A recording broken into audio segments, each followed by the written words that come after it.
blind man cross the road, trying to make the other side, baby. Ever seen a young girl growing old, trying to make herself a bride?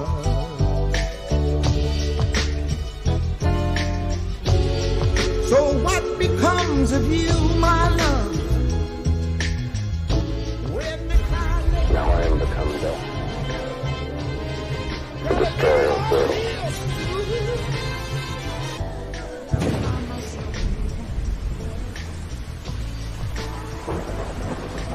Pray that he's still out there, somewhere. Hello and welcome. Pleasure to be with you as usual and to be with the team who are already in the studio. And as you join in here, I can see Sue Squibb from Wales coming in and Sandy Blair. Wonderful to have you join us, and the others that are in here. I can see all the numbers are joining in. Donna, welcome. It's lovely to see you here. You know, you're so important to us. We say this week in and week out.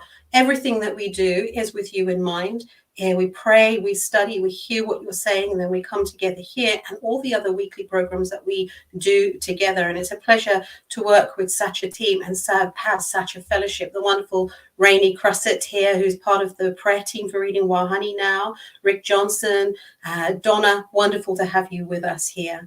I would ask that you please pray for Joy Rittman. All of you know her, and normally she would be joining live with us here. She is in extreme, excruciating pain post-operation. It was a very severe operation that she had. She is partially paralyzed at times anyway, and this one was to release some of the nerves, but the pain is absolutely crippling and it's very difficult for her. So she wants you to know how much she misses you, but also how much she appreciates your prayer. And she was such a support to me, is a support to this ministry, that it's only fair that we just raise her up now. But that doesn't lessen anybody else in your health situations and your own circumstances that you have. We're constantly praying for you in the prayer team group that we have here. So please understand that.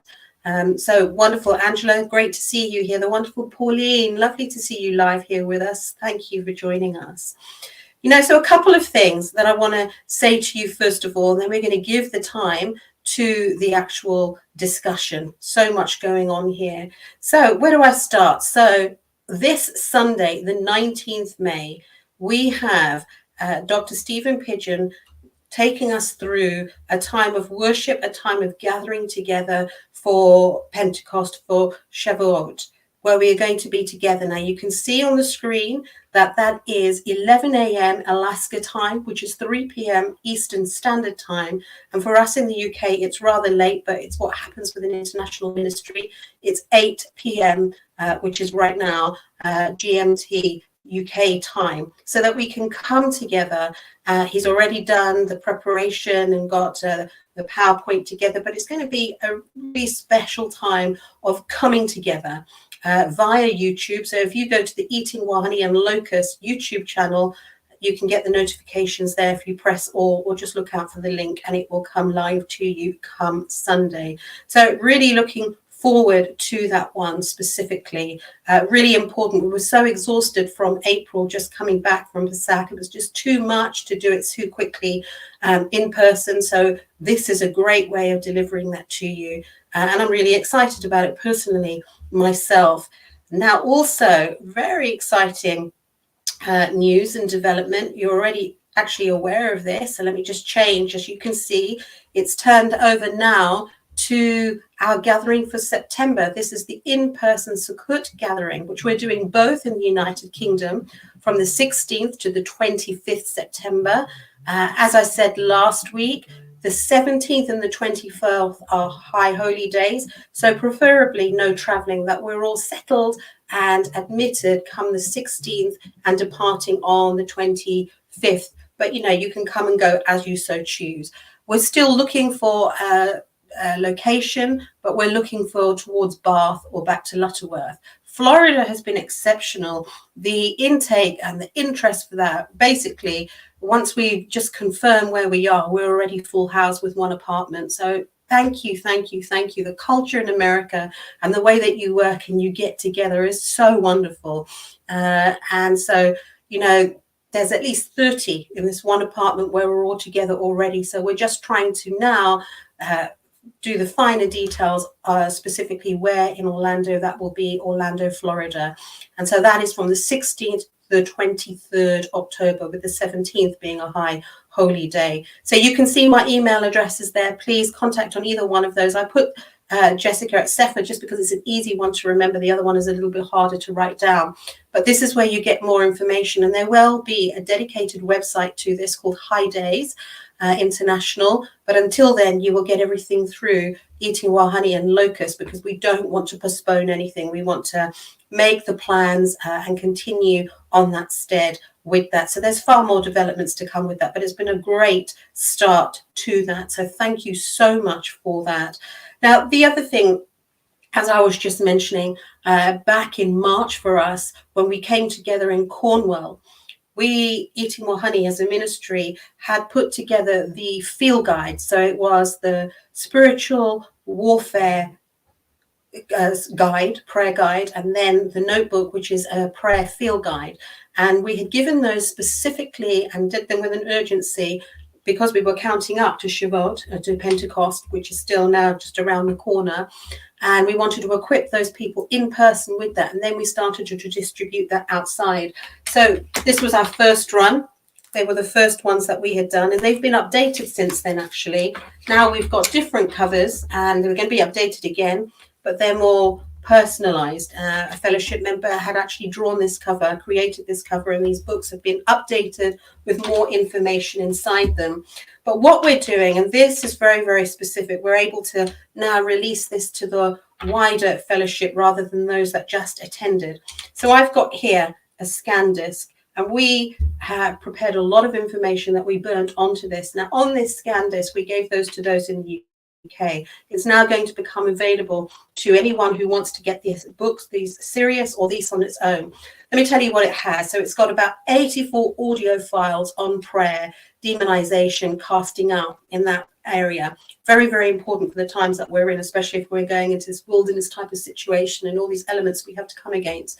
It's got approximately 41 audio files on empowerment or that type of line.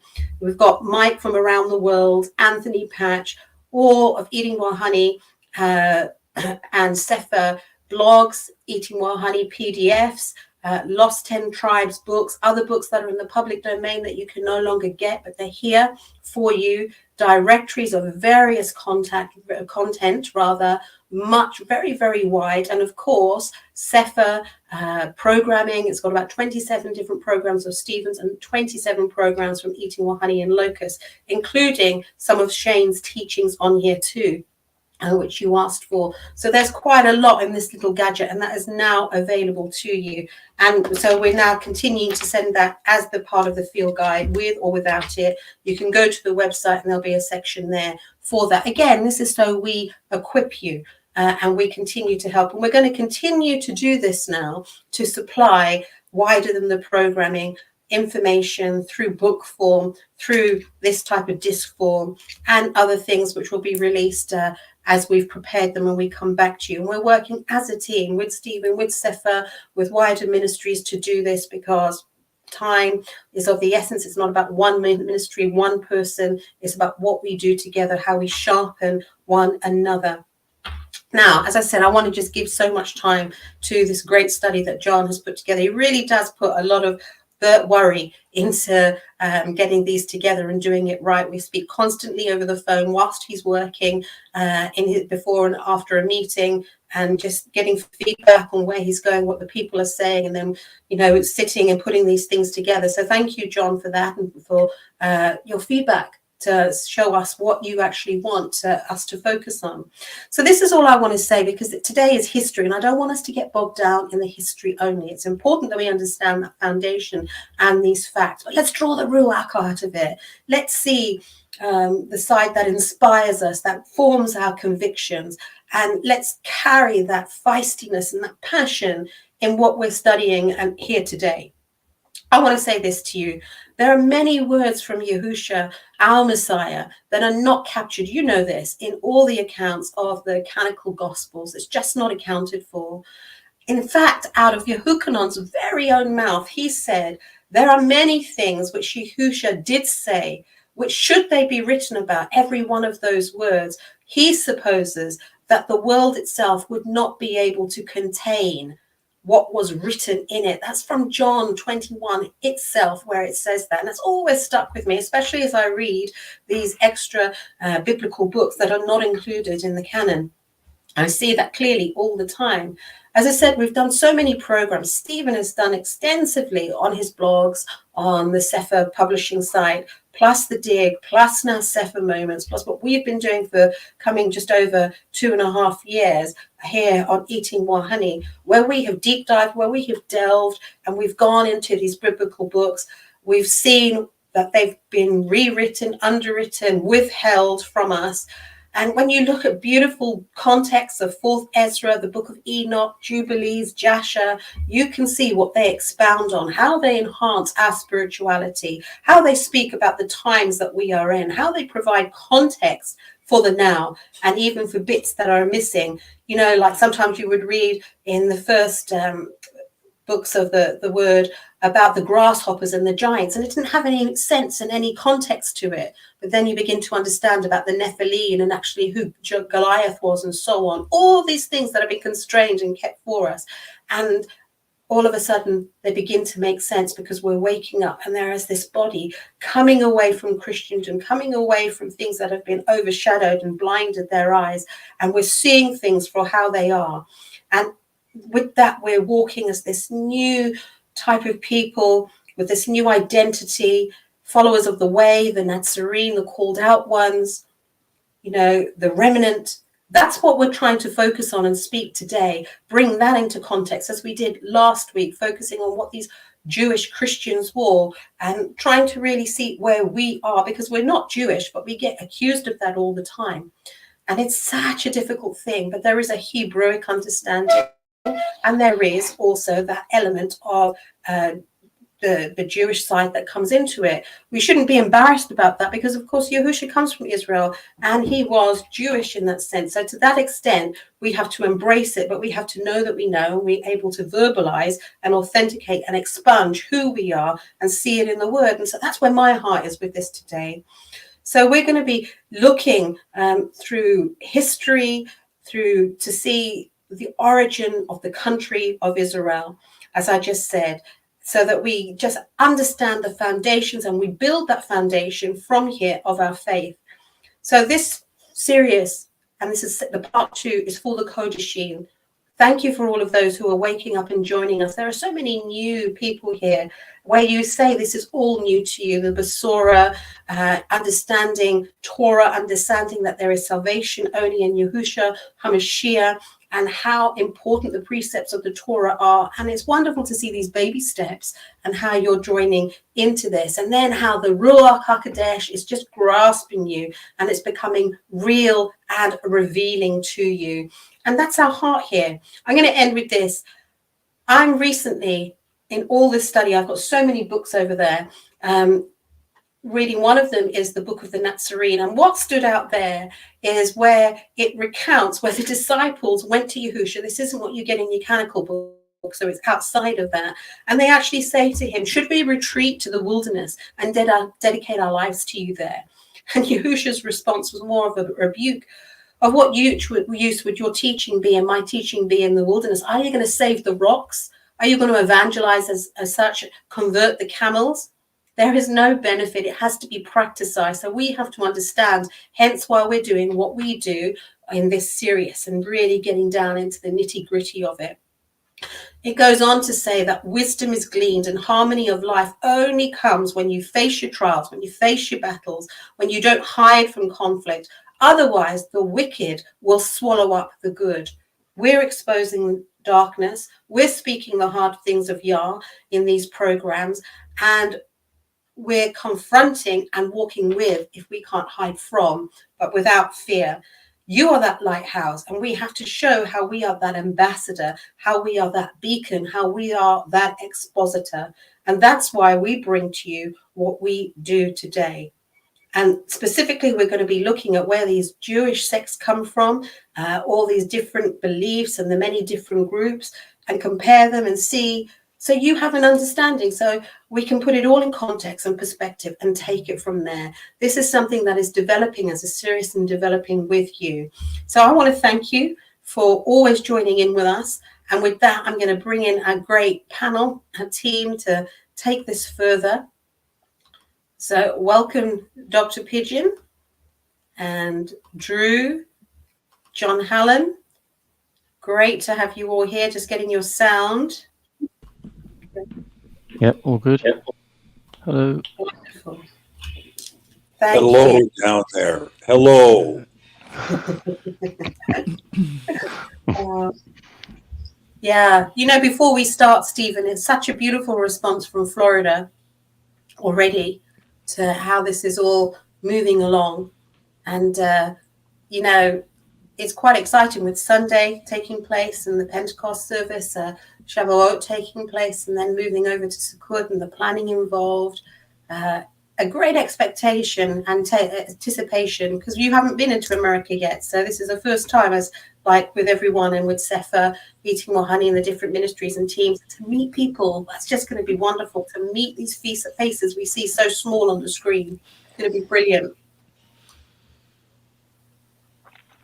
Yeah, I think it's going to be really terrific. And I think you're going to find that when you get out of your comfort zone and you come to an entirely new location, like Florida, which Florida will be, Florida is very unique in its own persona. Wouldn't you agree with that, Drew? Oh, yeah. They bring people like me, so. The things that I like about Florida are October, November, December, January, and February. And possibly March. Florida is really a spectacular place, and it has its own beauty to it. And the only thing I don't like about Florida are the drivers. I like a lot about Florida, but I'm telling you, those people on the freeway are nuts. Yeah, we have the deadliest stretch of highway in America. There's no question. I mean, I was traveling on 4 from Daytona Beach to Orlando. That's it. Which has got to be the looniest freeway in the entire state. The speed limit is marked 75 miles an hour. Okay, so let's call it 110K, right? It's marked 75. Nobody's doing less than 85. So I'm trying to keep up with traffic. I'm doing 85. And this guy comes up on me, who I'm telling you, he wasn't doing a mile an hour under 100 miles an hour. And on top of everybody's bumpers, inside and outside of traffic, I'm like, you are nuts. You are completely nuts. 100 miles an hour driving like that. You know, you'd go to prison for that up here where I live. You should go right to jail too. but not in Florida. That's like that. We call that rush hour in Florida. Anyway, so Jesse, don't be prepared to do any driving in Florida. Yeah. Okay. Would never dare. Even if I could, I would never dare. Not in America. Goodness, no way. Yeah. But, where the Sukkot is going to be, it's actually quite civilized country, and they do accommodate a lot of traffic in that area, so it's not going to be a problem at all, really. Okay. And I think you're going to enjoy it a lot. And of course, you do have to watch out for those alligators. I mean, they're everywhere. Yeah, Akin was just saying that. Yeah, just saw that. Yeah, you don't get into bodies. Actually, alligators, it depends. During the day, an alligator will generally leave you alone. I guess I'll have to preface with generally. There are more. Amos faces. Left arm gone, clean up to the elbow. Yep. But you definitely don't want to be jumping in water at night. You just got to keep your head on a swivel, you know? Yeah. Well, actually, you know, for Florida, one of the people that are part of the Sefer Fellowship have actually got guests from Kenya. And so they're going to be coming from Wonderful. Kenya, 4 people from Kenya. So that's fantastic. Well, yeah, Paul is coming in. Is Paul coming in? Paul Barry, possibly. Yep. This is that'll from be Kenya. fantastic. Yeah, so this is 4 people from Kenya, who's being hosted by someone from Sefer, the Sefer Fellowship. And there's another country. And for UK, we've got people from Germany and Holland coming through. at the moment on a smaller scale because they just respond in the very British way, whereas America just went straight for it. So it's lovely, but really, really good. So, excellent. English sipping their tea very daintily. Yeah. You're all in. Yes. Exactly. But leave it till the last moment. A lot of tea, if you would. Yeah.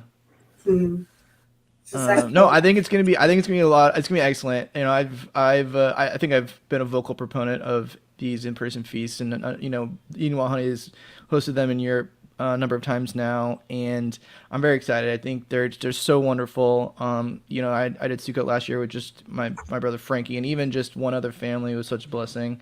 So to have whomever is able to join, meet with us for Sukkot specifically is just it really is such a blessing. You know, it's a long feast, and you get tons of time to get to know each other. You have tons of time to discuss different topics and hammer things out around the fire pit and enjoy some great food and great company. I'm over the moon that we'll be doing it here, and excited to see everyone. I know I've gotten a couple messages that even before this was announced that wanting the assembly to meet each other face to face was definitely a goal of a lot of different people's, and so this is going to be excellent. I'm really looking forward to it. Yeah. Now, what about guitars, Drew? Do you have access to some good guitars? I do actually. They're my kid's mom, so I'll have to bargain with her. I'll have to trade something, but I do have access to guitars. Oh, if only Dylan would play, that would be great. We might be able. I'll ship her down a pair of drumsticks.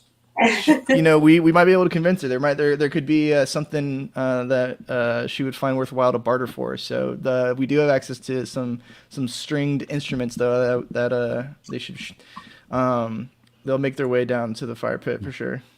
Well, we're trying to get Dallas down there to help Stephen with the worship, but Dallas has got to get permission because it's his exams and he had too much bereavement leave this year. So hopefully he will be down with us otherwise.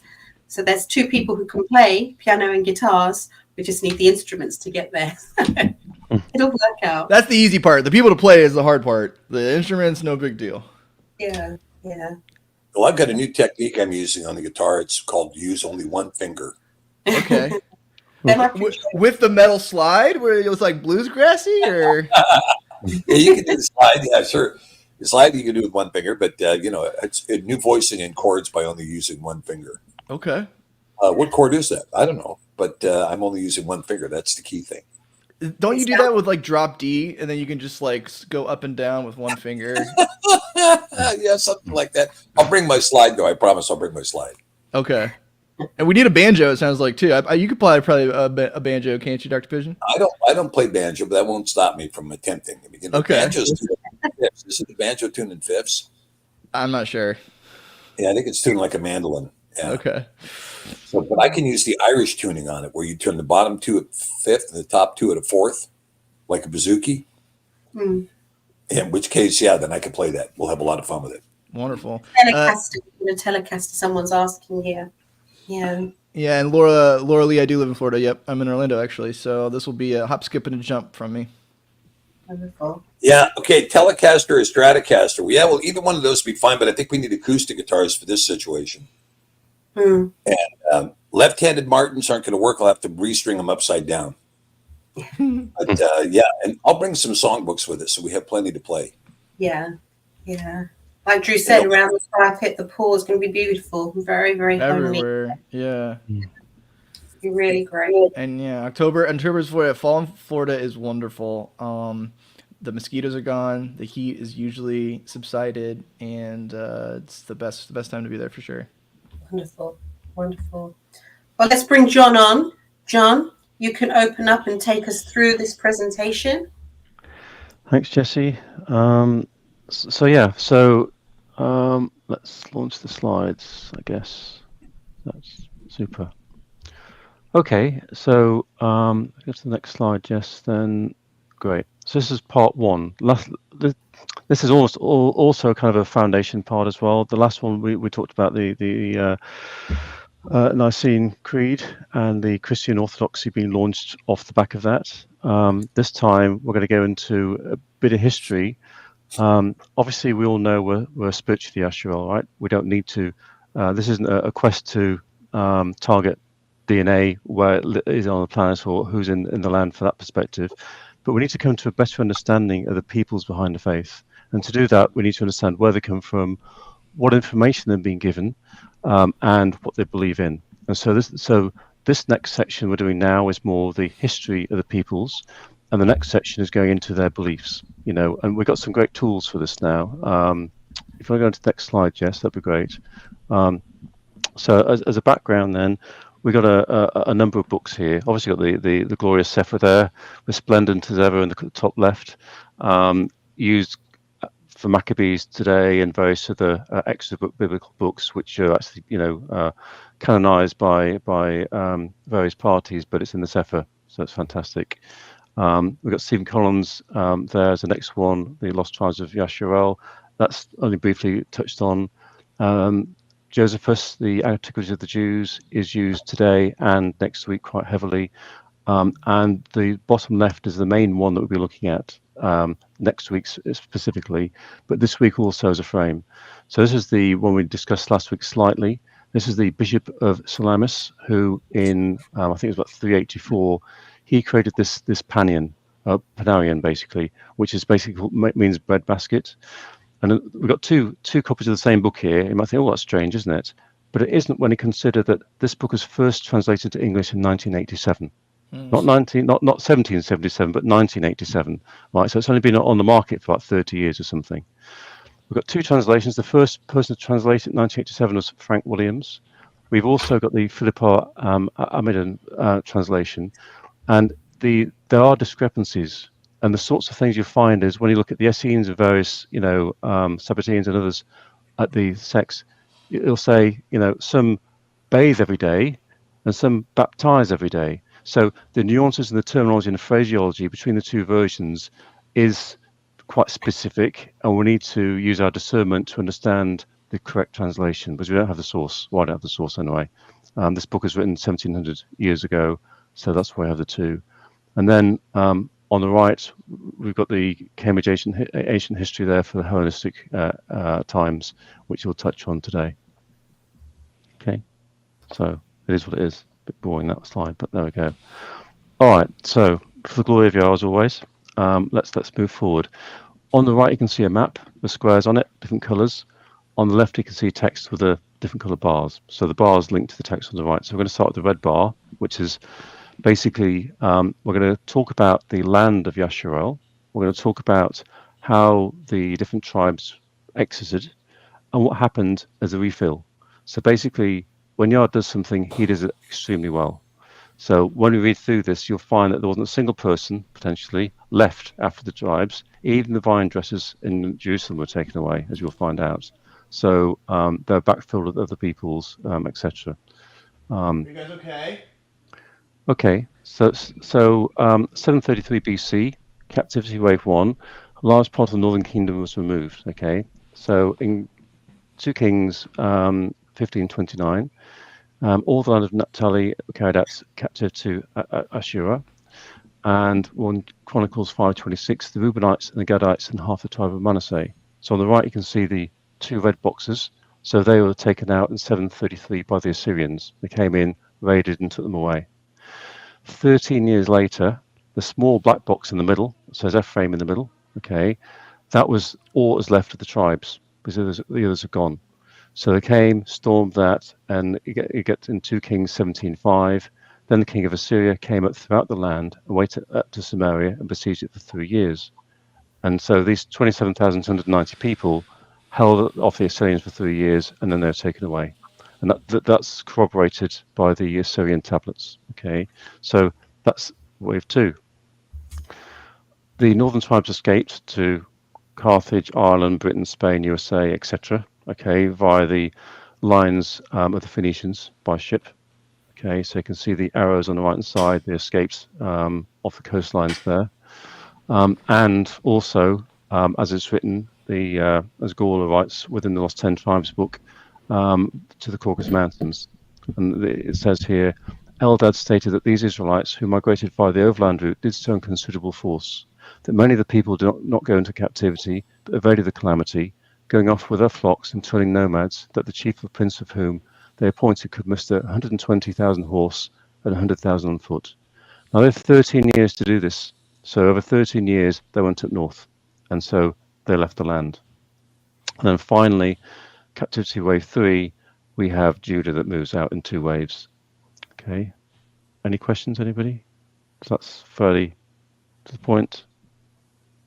Yeah, it's an interesting history, John. That when you look at the far eastern tribes, half of Manasseh and Gad and Reuben, right? And of course, the story is that they were taken east. Now, one of the sons of Reuben, in fact, his firstborn, is Kirman. And Kirman, there is a city in Iran that is named after him, Kirman. And when Josephus looks at him, he doesn't call it the Kirmani, but rather the Germani, as being a direct descendant of Reuben. So we can see that there is a tie between the tribe of Reuben and the people who would call themselves Germani. Wow, interesting. From Reuben. So I always thought of the French being from Reuben, but that's interesting, isn't it? The Germans as well. Yeah, because when you think about Reuben, when you look at his personality in Genesis, you can see it very clearly. He's the one that was not going to let Judah kill Joseph. You can't slay him. Let's just throw him in a pit. And then Reuben intended to go back and rescue him. And so Reuben was carrying the burden of being the firstborn. He was carrying it pretty well.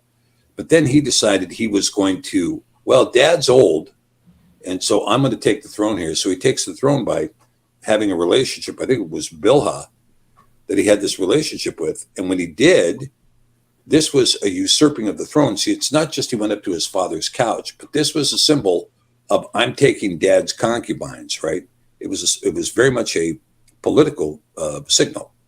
And so because of that, he lost the birthright. 1 Chronicles 5:1, he lost the birthright. But Reuben has always had a quest for the birthright. I'm the firstborn. I should be the one controlling, right? And you kind of see this really in Europe today, right? That the Germani, hey, we're the ones who are responsible here. We should be controlling the continent. We should be the ones making decisions. We're the ones building all the economy. We're the ones building all the industry. We're the ones, making everything shake here with profit motive. We should be the ones running the thing. And it's the same kind of mindset, this kind of Reuben mindset. Now at the tribe of God, not Gad, like an American would say Gad, or the occasional Britisher is talking about Jacques Chirac as Jack Chirac, right? But it's really, it's not Gad, but God. And God, of course, means fortune. And this name God would become later on translated as Got, not God, but Got or Got. And then not Got, and then Got would be spelled G-O-T-T instead of G-O-D. And then eventually Goth, G-O-T-H, which was also pronounced Got, but spelled Goth. And this tribe, Goth, the Gothic tribes, I love how these kids all want to dress Gothic. I want to dress Gothic. Why? You want to be part of the house of God all of a sudden? You're part of that tribe? Well, the Gothic tribe broke into 2 groups, right? The Visigoths, which means Western Goths, and the Ostrogoths, which means Eastern Goths. And the Ostrogoths were located there in Austria, right? Ostrogoths, Austria, right? Ostrogoths. And the Visigoths continued to move west, and they moved west across southern France. They moved through Spain, they moved into Morocco, and eventually reemerged against Rome as, quote unquote, the Vandals, which is a gang I used to be in when I was 13, but I left real quickly because they did too much damage. I never believed in vandalism. I just didn't. It was like, no, I'm not, like my friends used to like to steal cars. Okay. I'm thinking, you're going to steal somebody's car here in Alaska? Are you out of your mind? People need that. What are you talking about stealing somebody's car? You're nuts. Anyway.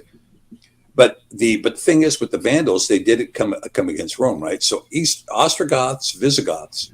But this tribe Manasseh is a different issue altogether. There's a reason why they're out here on this section, right?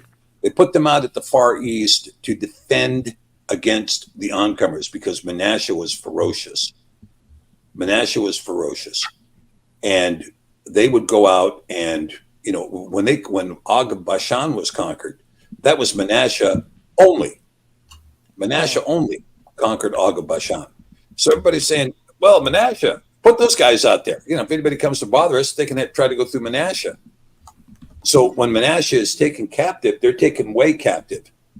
And to the point that when they were taken east, they were taken to the east of the Caspian Sea. That's how far east they were taken, to the east of the Caspian Sea. Well, they would eventually settle in that ground, and they were known as the Massagetae. But they would also inhabit the area we now call Afghanistan. And when Alexander the Great came up against them, guess what? He found some guys who knew how to fight, and they ended up killing him. He got killed by that tribe in Afghanistan. And I personally believe that they continued to move east. In fact, I think it's just my opinion, but I think Genghis Khan came out of the tribe of Manasseh.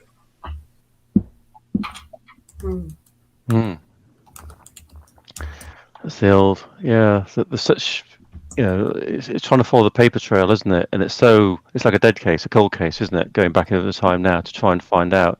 But as you say, it's via names, traditions, customs, clothes, all that sort of stuff, plus the odd bit of archaeology written on stone.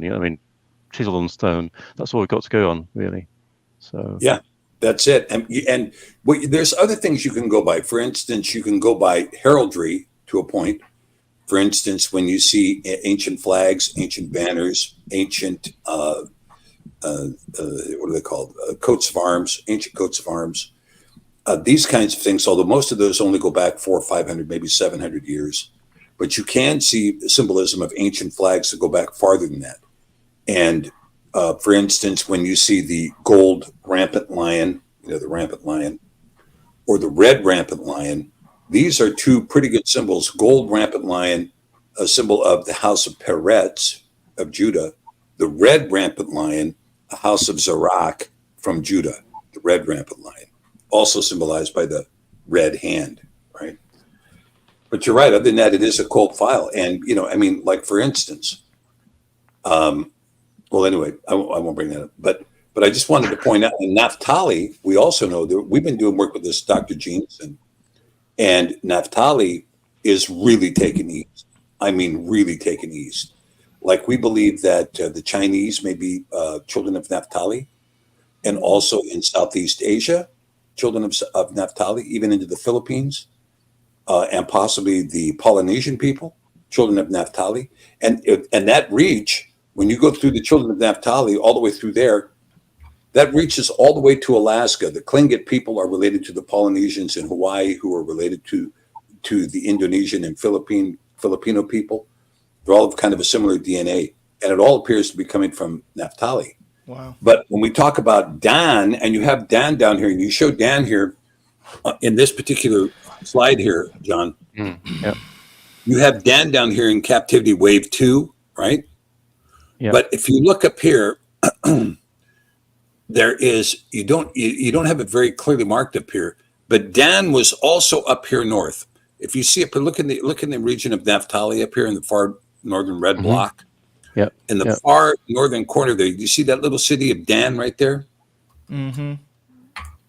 Oh, yes. See that? That's this. Oh, I see. Yeah.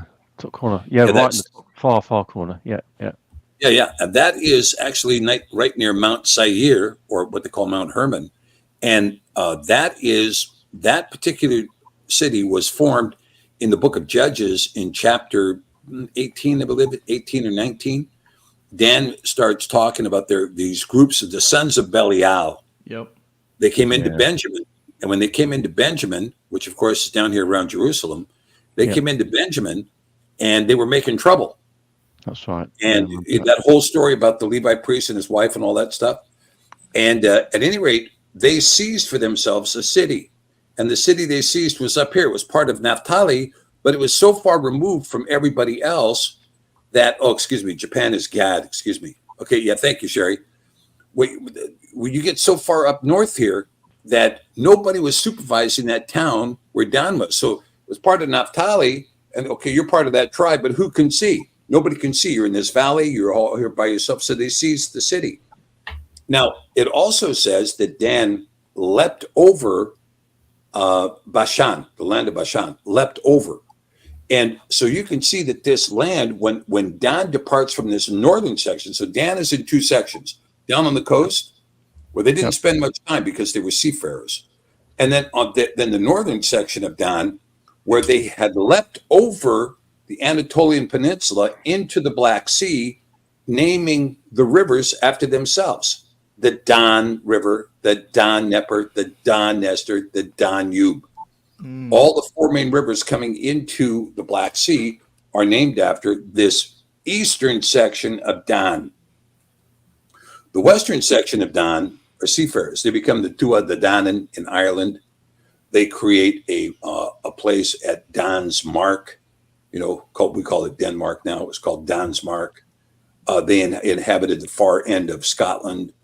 But they also inhabited Nigeria. They also sailed into the Pacific. They sailed all over the world. Yeah, they were the India ones. as well. Yeah, the Danites were the ones that invented the curved hull of the ship.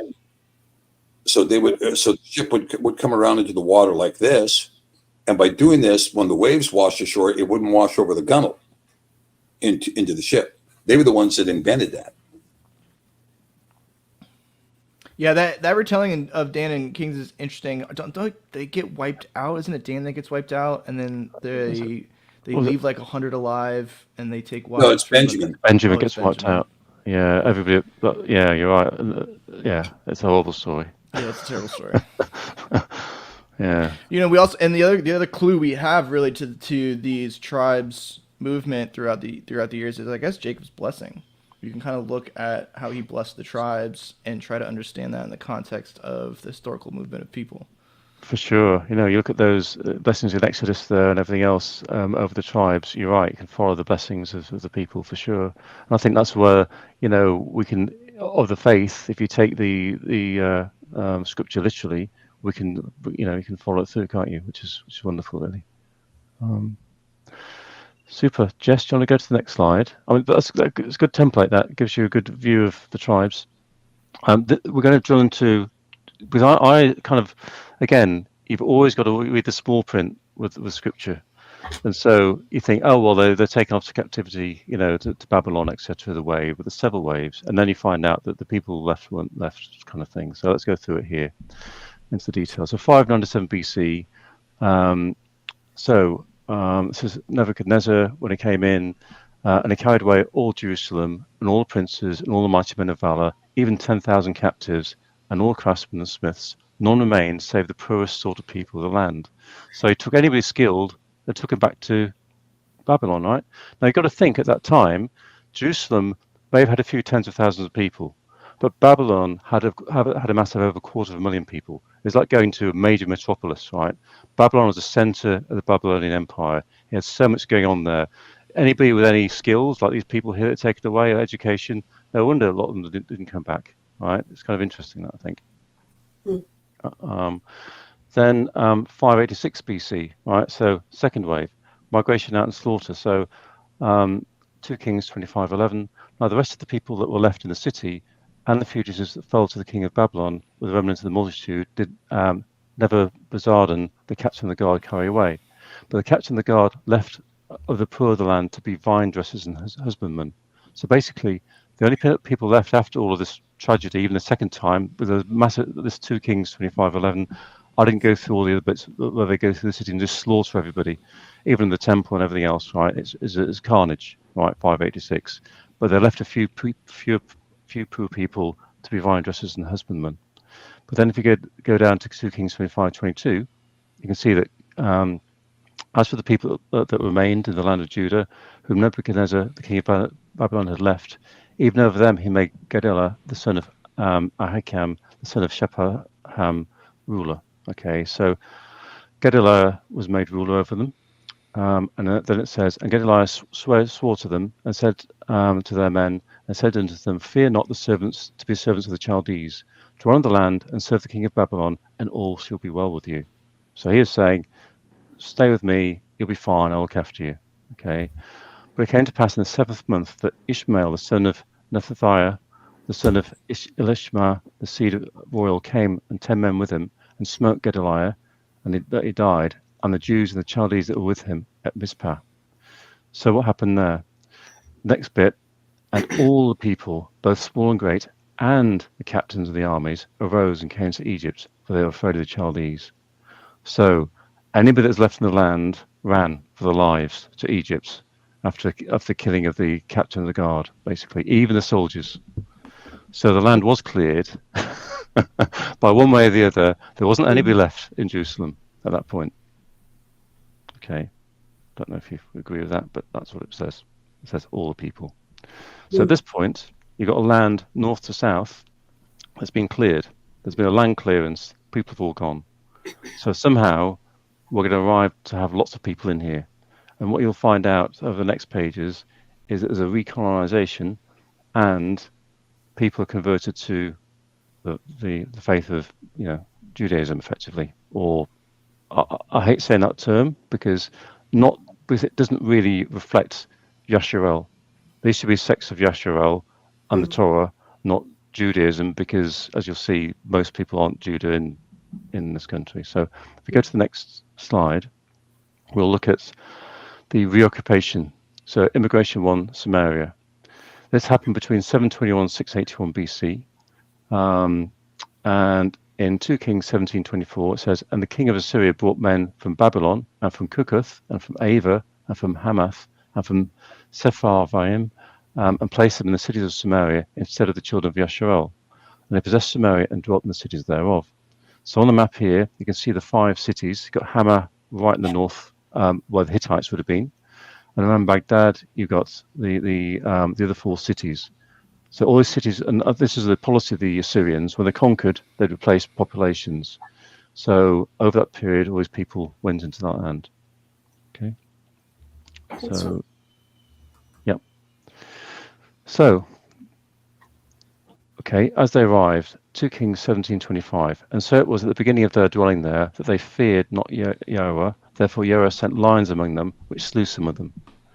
Wherefore they spoke to the king of Ashur, saying, the nations which you have removed and placed in the cities of Shomron know not the manner of the Elohai of the land. Therefore he has sent lions among them, and behold, they slay them, because they know not the manner of the Elohai of the land.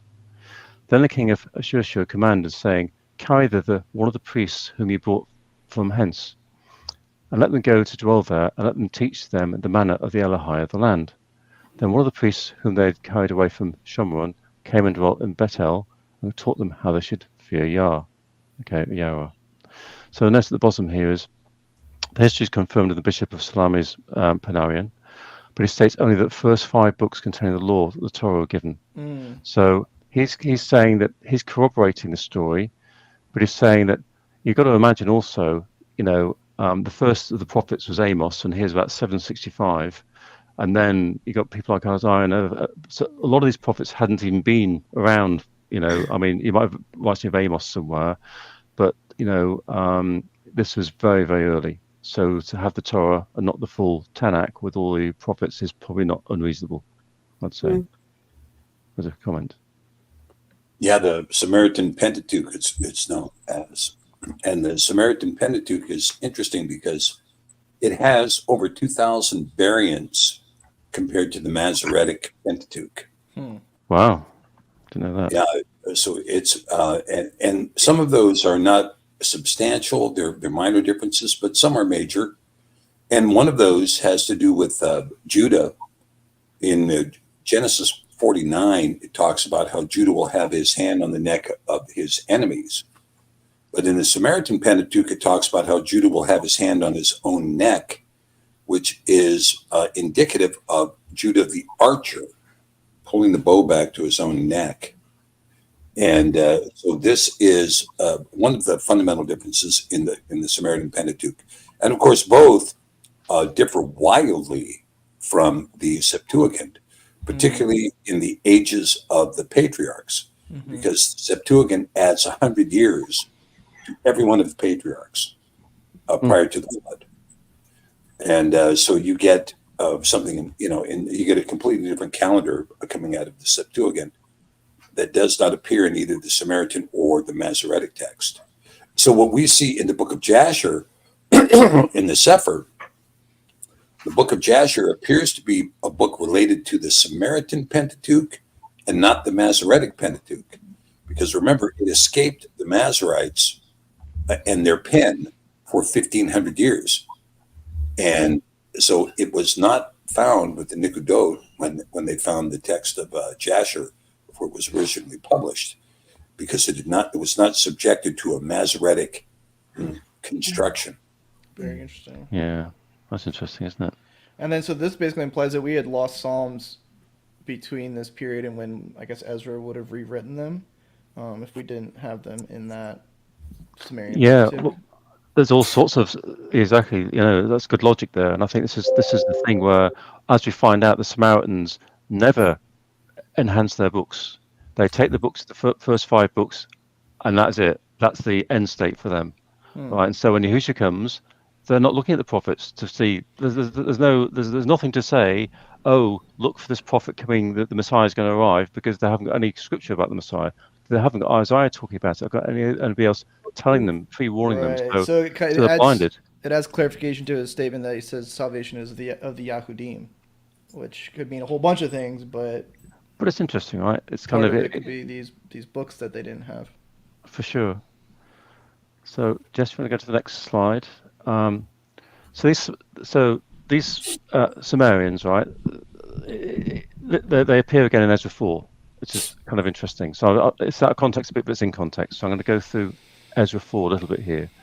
So it says, when the adversaries here in the Phanarians say it's the Sumerians. So the Sumerians come down. This is, again, about 200 years later. When the Sumerians of Yehuda and Benjamin heard that, when the adversaries of Yehuda and Benjamin heard that the returned exiles were building a temple of Elohim of Yasharel, they approached Zerubbabel. Now Zerubbabel was the person that brought back came to rebuild the temple from Babylon, right, with the tribes. And the heads of the family said to them, "Let us build with you, for we worship your Elohim as you do, and we have been sacrificing to him ever since the days of King Esarhaddon." Now, Esarhaddon reigned from 681 to 669 BC of Assyria, who brought us here.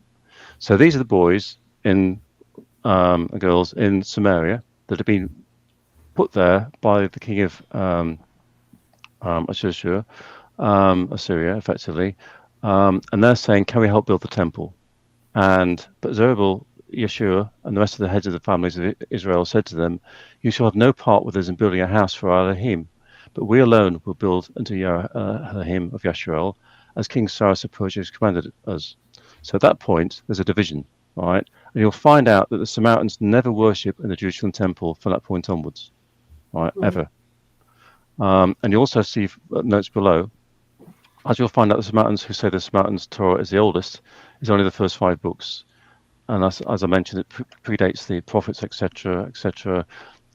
Clearly, this argument with Zerubbabel had an impact, as we were told that a Samaritan temple dedicated to Yahweh was built on Mount Gerizim during the 5th century BCE. Now, I've got 2 references for that. And that temple stood for 200 years, and it's a replica of the Jerusalem temple. And they chose that Mount Gerizim as the mount, because that's the first mount. When Joshua went in to the Holy Land, Mount Gerizim was a mount of blessings, where they had the altar, the first altar to Yahweh built, and they had the mount opposite with Mount Cursing. So they said, "This is Mount Gerizim." It had the first temple to Yahweh and the whole of Yasharel.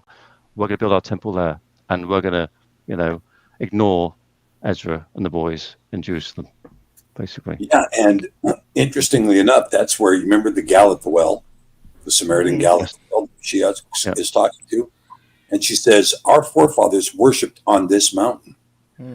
Oh. And this is at the site of Yaakov's well, which was in Shechem. Yeah. That's interesting. So, next slide, Jess. Okay, we're heaving through these slides. There's only a couple left now, but it's a good conversation. So, okay. So this is the details of the 2 next waves. So these are the temple builders and the people bringing the law back effectively in 538 and 458 BC from Babylon. Okay, so I don't know if that's the route. I just drew 2 red lines basically from Babylon to Jerusalem, but there we go. They took the interstate on. They took the interstate highway. I've got the detail on the next slide, Jess. If you flip to the next slide, that'd be great. Thank you. So, okay, so 538 BC, the Persian king Cyrus had the great decree. So in 2 Chronicles 36:22, now in the first year of Cyrus king of Persia, that the word of the Lord spoke by the mouth of Jeremiah might be accomplished, the Lord stirred up the spirit of Cyrus king of Persia, that he made a proclamation throughout all the kingdom and put it in writing, saying, Thus saith Cyrus king of Persia, all the kingdoms of earth hath the Lord of heaven given me, and he hath charged me to build him a house in Jerusalem, which is in Judah. Who is there among you of all his people? The Lord his God be with him, and let him go up. So he's made a decree then, and this is his decree is in 538 BC, that the tribes can return from Babylon. Now, I'll just say, not all the tribes did return because they kind of like hanging out in Babylon, but quite a few of them did. So in 538, yeah. This decree of Cyrus is found on a thing called the Cyrus Scroll. And this was, the methodology at this time was a clay cylinder. And it's not a perfectly round cylinder, but it's kind of a conic. Yes. It's like a cone. And they had it on display in the UN for a while. And I think it was at the British National Museum too for a while. But basically, I don't know, it's maybe 3 feet wide. And you would take that and you would roll it in ink, and then you'd roll it over a papyrus, and then you have the writing. And writing, you can get the actual text of that scroll. You can get the actual text, and you can see the decree that was written on the Cyrus Scroll that is mentioned here. I never realized that that when you see all the indentations and everything, I never realized that was like a printing press. Yeah, you could add ink to it and put it on. Yeah, that was it. And they'd roll it through goop and then roll it over the papyrus, and out it would come. Right? You remember the old mimeograph machines? I don't know if you had those in school where you went to school, but they used to stink like bad ink, like you wouldn't believe, and the teacher would run the that rolling thing, exactly with it, exactly. Yeah. With the blue papers in between. And blue stuff. ink. It stunk so bad, it was enough to knock it down, right? But that's basically the whole idea. This is what they were using. But like I say, that scroll is it's only got a little bit of damage to it. So the scroll is a very well-known artifact, and you can get the text in the ancient script and its translation. It's downloadable online, and you can see what was actually given by Cyrus. But the more you look, right, I've got several books here. I've got like the Bible as History is one of them. I've got various other ones, and I've got archaeology of the Bible. I've got loads of books, and the more you look, the more evidence and proof there is. And the Bible's proving the evidence rather than the other way around. It's sort of like, well, go look here, go dig here. There should be a city, like Hittite cities or whatever, and they find them, right? And then they got the languages and so on. So it's amazing. So, okay, so right, just back a slide, I think. Sorry, I haven't finished that slide yet. Thank you so much. So 538 to 516 BC, the temple builders came. There's 49,897 people, and it just talks about the whole assembly together was 42,360, besides their male and female servants, of whom there were 7,000, etc. And it goes on. But basically, they did 2 things. One, the first thing they did was they restored the altar and started sacrificing, Ezra 3:4. And second, they finished the rebuilding of the temple in Ezra 3:4-6 at 516. So it took some time to 20 odd years to get to the temple rebuild, but it was done. And that was the first wave. But when it was built, then they sent over the lawmakers. So in Ezra 7:6 it goes on, and Ezra went up from Babel, and he was already scribe in the Torah of Moshe, which EWHAL of Yasharel had given.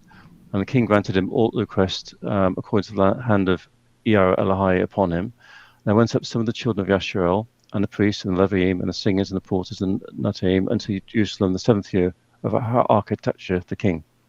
And you, Ezra, after the wisdom of your Elohim that is in your hand, set magistrates and judges. So Dr. P, back to the magistrates and judges thing, right? Set them over the land, which may judge all the people beyond the river, such as know the Torah of your Elohim, and teach ye them that know them not. Okay, so that's an important phase. So that the construction of the temple, starting with the altar of sacrifice, then the finishing, then we have the magistrates going back and Ezra, rewriting the Torah and books effectively, and finally, you got 445 BC. Nehemiah rebuilds the walls of Jerusalem, so then it's complete. But it happens over a whole period of time. Right? It's almost 100 years between the start, the declaration, and the finish. You know what's interesting that kind of just hit me is John records that the Pharisees' response to Yahushua saying he'll rebuild it in 3 days said it took 40 and 6 years to build the temple. So we're talking about a different temple. Is it incorporating other? Good question. They're talking about a different temple. Right. So the way is You're talking about Herod's temple. The third temple. Yeah, the third temple. And Herod's temple was a different temple compared to this temple. And I'm not sure they ever found this temple because, when you get done reading these passages in Ezra and Nehemiah and so on, you don't find any discussion about this until the Maccabees. And the Maccabees aren't coming on the scene until about, let's call it 170 BC. So you have this period of going on from here. We'd be talking about 445 BC to 170 BC. That's a long period of time. It's almost 3 centuries, right? Now, when you think about that, that takes us back to 1723, right? Mm-hmm. So what's the history from 1723 to where we are today? What's the history of this temple to the point that the Maccabees come in and find it 300 years later? And in the middle of this, also, you had something that took place that was very difficult, which is the Greeks came in. The Greeks came in under Alexander, and when they came in and conquered the whole area, they imposed Hellenic thought. Mm-hmm. So, don't spoil it. Don't spoil it. We're going to that now. 2 slides away. All right. Sorry. You know too much. I'm stealing You know too much.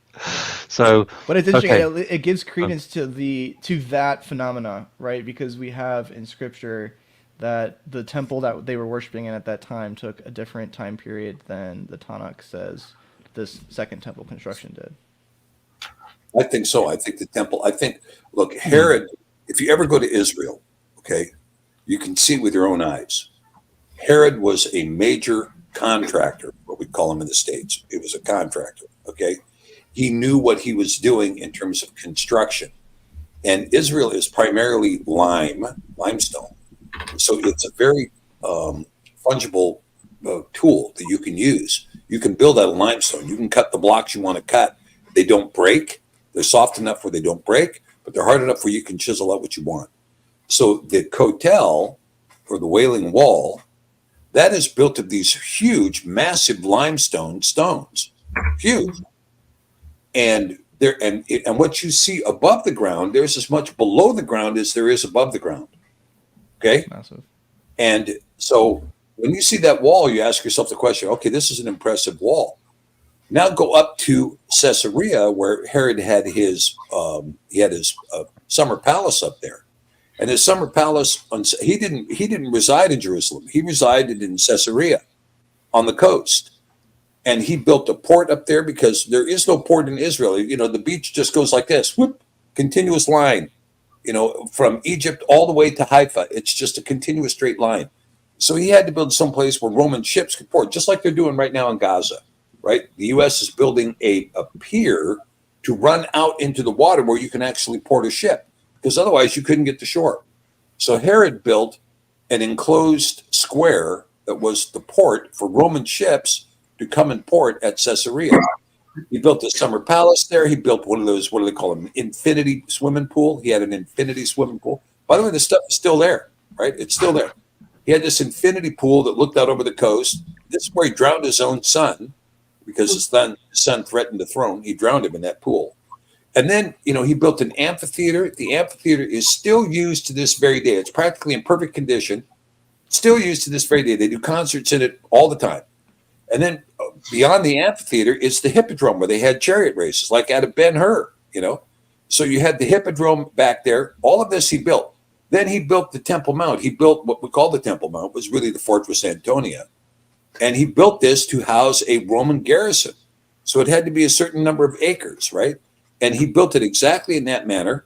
And then when you go down to Hebron, he built the temple that's called Marat Machpelah.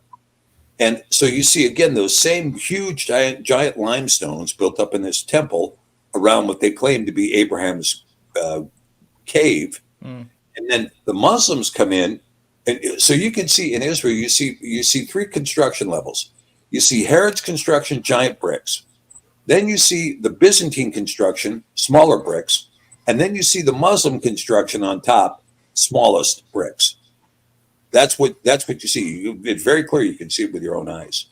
So the temple that was built, that was this magnificent edifice that the disciples were going, whoa, that temple is, look at that. You know, when they came into Jerusalem, whoa, look at that. That is mind-boggling. Whoa, jump back, you know. And Mashiach says, I'll tell you the truth, not one stone will be left standing. That was Herod's temple that Herod constructed. And the modern record does not purport that, right? They don't. No. That's not what they say at all. The third temple's still got to be built, right?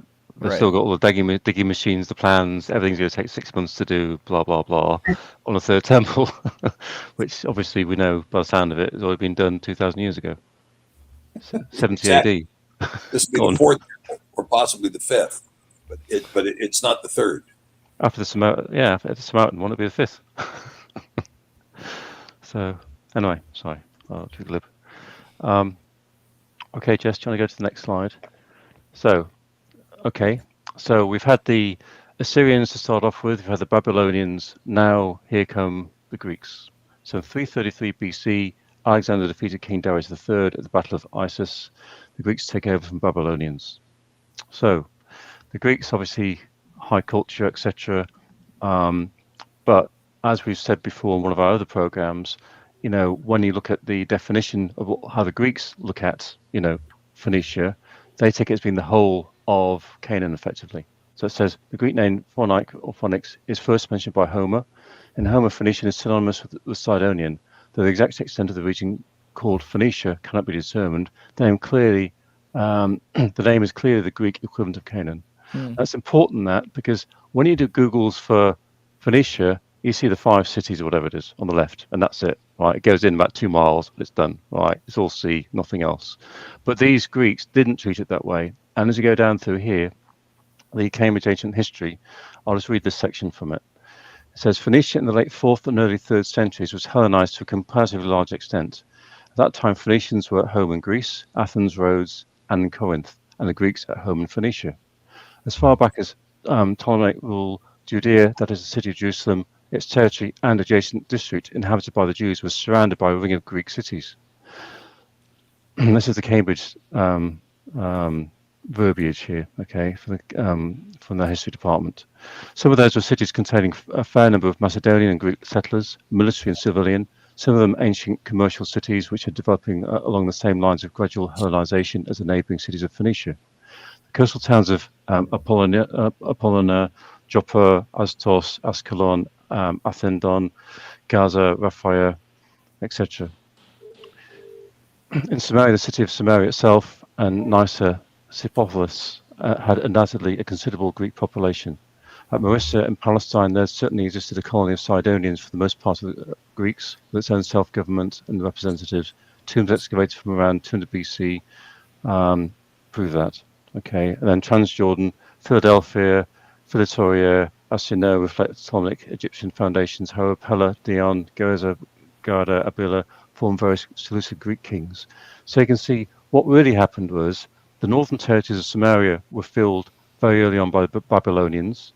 Jerusalem was then filled by people coming back from Babylon, but that was in the thousands. There's about 45,000 people came back right there.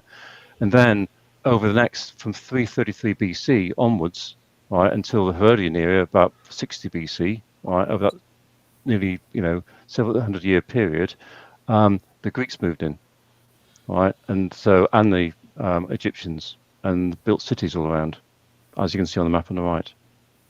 So, Dr. P, that's what you're saying, isn't it? I think. Yeah, that it was a very Hellenized area, and the Greek construction was also, not only was it Hellenized in terms of language and in terms of politics, but it was also Hellenized in terms of religion. So there were many temples of Jupiter that were established. Now, one of the big questions is, on top of the Temple Mount, we have the Dome of the Rock, which Islam says, okay, that belongs to us, built in 688 AD. But there is no other structure, there's no other Islamic structure in the world that is built on an 8-sided foundation, like the Dome of the Rock is. And the reason why it's got an 8-sided foundation is because at one time it was a temple of Jupiter. And that temple of Jupiter goes way back, and how far it goes back, we don't know. I suspect that it doesn't go back farther than Herod, because I think Herod is responsible for that mound. And, after they put up all those rocks to enclose that, then they had to fill it in flat. And once they filled it in flat, then they built this temple. But it is known that this temple of Jupiter sits on top of a very large rock that stands straight up underneath the temple. And when you go underneath it, you can see the evidence of this very large rock that stands up under the temple. But it was initially constructed as a temple of Jupiter. And so there were many, large temples of Jupiter and small temples of Jupiter that were built throughout the land. And, if in fact, even when you look at this, the throne in Pergamum, the Pergamum altar. Pergamum, yeah, that's the one in Germany. The one in Germany, that's the seat of Satan, or of Satan's throne, is identified in Revelation 3, talking about this throne of Pergamum. Well, that Pergamum altar was initially a temple to Jupiter. And, it has its own theosophy that's associated with each one of those steps. It's got the sculpture of the Titans at war, the fall of the giants, and they're being defeated in battle, the fall of the Titans. All of that is described in the sculpture at the base of that. And then a theosophy that goes through what we would call demons, the spirituality of each demon leveling up the stairs until you get to this statue of Jupiter. One of those gods was, I got to try to remember her name now. It is the mother of demons. Her son is the Cerberus, the 3-headed hound guarding hell, and her name is she's the goddess of Starbucks. I forget what her name is. I know. I'm trying to think of the name as well now. Starbucks. Yeah, it's EU something. I'll have to try to remember her name. But anyway, yeah, she is the goddess of Starbucks, and the mother of demons. Anyway, her step is the last step before you get to Jupiter. And so the Pergamum altar had a statue of Jupiter, and it was Augustus Caesar who removed that statue and then stepped up onto that platform and declared himself God. Astarte. No, not Astarte. That isn't it. It's okay. I'll think of it. My Google's not working too well at the moment. Echidna. That's her name. Echidna. Echidna. Yeah. And that's the goddess of Starbucks, Echidna. And ECHNIDA, Echidna. Yeah. ECHIDNA, Echidna. Yeah. And anyway, but the point is that when you look at this Greek influence, and yeah, there was Egyptian influence. Was there Egyptian influence that rose all the way to Jerusalem? That's a question, because in Revelation, it's called Sodom and Egypt, right? It's called Sodom. And this balance between the king of the north and the king of the south, king of the north, Egypt, right? It's called Sodom.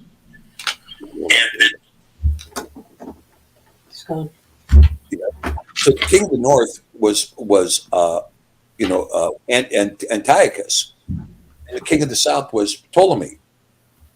And these two, at one time it was the Hittites and the Pharaohs, but at this point it's Ptolemy and Antiochus. So one of the kings who would originally rise over the Seleucid Empire, and if you look here on this map, John, you can see right over here to, well, it's due east from Stratonus, Tunis, which would be Caesarea. There's a Yep. little town Yeah. here called Seleucus Abila. Seleucus Abila. Lucis Abila, see that? Yeah. Yeah. Well, this empire was known as the Seleucid Empire, and it was controlled by kings who called themselves Antiochus. And so one of the first kings who declared himself God, by the way, was the grandfather of Antiochus Epiphanes, who is the one who would lose the kingdom, essentially, war to the Maccabees. But his grandfather was Antiochus Philadelphus, and Antiochus Philadelphus declared himself God in the temple. And so this is why, and when Antiochus Epiphanes comes in, he says, you have to sacrifice pig meat on this altar because this is Jupiter, and on and on and on and on. And these Antiochus believed they were gods. So the point being is that when we talk about the Greek influence on this area, this Greek influence comes in around 350 BC and is going to be totally dominant in the region. But we cannot leave out one critical element that goes into all of this, which is that Ptolemy, who was also a Greek king over Egypt, Ptolemy came in and said, look, these ancient manuscripts that are showing up around here look really good. We need them translated from the ancient Paleo-Hebrew into Greek. And so enter the 72 who would come in, allegedly 6 from each of the 12 tribes, who would come in and begin to translate these ancient manuscripts into Greek. And by the year, let's call it mid-200s BC, you get the creation of the Septuagint. And in the creation of the Septuagint, now, this whole region now can read the manuscripts. This whole region. I think this is a critical part, because, I mean, the extent of this Hellenization is massive. And it wasn't just for 10 years, it's for several hundred years. And so I think the overwrite really was not a negative one necessarily, because it was kind of like, obviously Aramaic was still going when Yahushua was going around, but also Greek by the look of it, looking at this, all right? And also a lot of these early texts, not just that one, but various other ones that we really come across further on, early on in Greek before they go to Latin. So it's... Right, exactly. And so because it was in Greek, you see here in this region now, this very region that you have on the map, you have a Greek faction that were partly Samaritan, right? They were partly Samaritan, they were partly Greek, but you can see that the Hellenization, that there were Macedonian and Greek settlers, military and civilian, that were coming down here doing commerce. They were agents of Antiochus, running the cities, running the regions, right? These are the governing authorities of Greek leadership.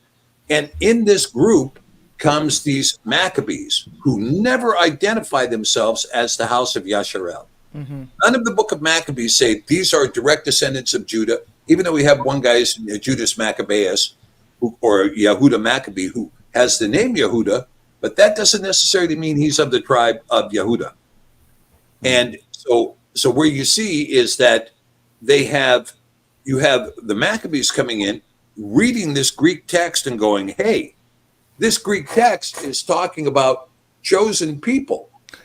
This Greek text is talking about the children of Elohim. This Greek text is talking about these people are pulled out and are particular and peculiar people that are, the children of the one true Yah. We want to be those people. And so this is when you begin to see that Maccabees say, well, we found a temple, but it looked like it had a statue of Jupiter in it. They had slaughtered pigs on the altar. It was hewn stone, and there was a gymnasium outside. So we cleaned all that stuff out and put in an unhewn stone and put in a 9-candle Hanukkah instead of a 7-candle menorah. And Hillel, the elder, and Shammai begin to craft the oral law. The oral law at this point is a law that is being passed down in a region that's been Hellenized for 200 years. Right. And so they start creating this oral law, and the teaching of Hillel the elder and Shammai is the era of the Torah has ended and the era of the Tanakh has begun. And of course, the initial Yerushalmi Talmud is created at this time, the Mishnah, the Gemara, rabbinical opinion, the writing down of the oral law, all of this created around 160, 150 BC. And of course, the leadership in the Maccabees goes from Judas Maccabeus, the warrior who conquered a bunch of these Greek cities, to Shimon Maccabee, who would become king over this selected region, and then to his son, John Hyrcanus, who converted all of the Edomites living in the land at the point of a sword to force circumcision in Judaism. Yeah. So, Dr. P, you just pass it. Wait, and so Sorry, next slide. But I guess real quick too, with the Septuagint, in your opinion, I suppose, RDP, or maybe was it translated unfaithfully, or over time did it become like these disparities between the Septuagint and the Sumerian Pentateuch and what we have in the Masoretic? Was it? Well, the problem with the Septuagint is that it was not marshaled with leadership to make sure that it remained uncorrupted. Mm. It was not marshaled with that kind of leadership, so it was kind of laying around, if you will. And so the first one to really kind of marshal the leadership of the Septuagint was Origen in his what did he call it? I'm losing these names now. The Hexapolis or something. Anyway, he had a book that he had created that had the scriptures in 6 languages.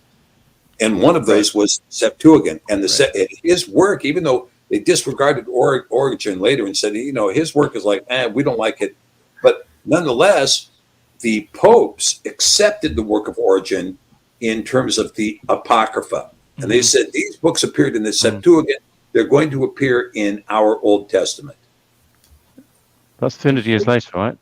So, with Origen. So, but it's amazing though. It's amazing. And I think this is where, again, we got the idea that, 680 BC, we got the Sumerians are taught and given a Torah of 5 books.